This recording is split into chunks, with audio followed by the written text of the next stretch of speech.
hingga dengan update terakhir pada tahun 2024 lalu, tepatnya di bulan Desember, kunjungan ke Kota Palembang mencapai 2.138 wisatawan atau lebih tinggi dari target yang ditetapkan.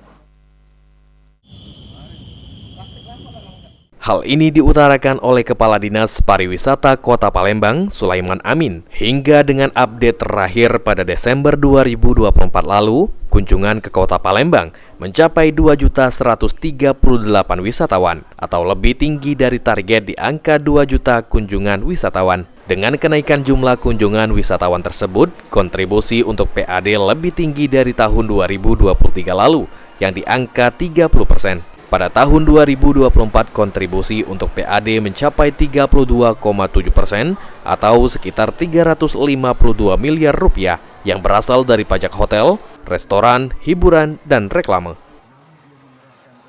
Tahun ini target kita sebetulnya 2 juta wisatawan, tetapi sampai dengan update terakhir dihitung dari konsultan kita, sampai dengan 9 Desember kemarin 2.138. Jadi ada kenaikan yang cukup signifikan. Ditambahkan Sulaiman Amin, kenaikan jumlah kunjungan di tahun 2024 lalu disebabkan oleh upaya memperbanyak event di Kota Palembang. Sandi Pratama, PAL TV.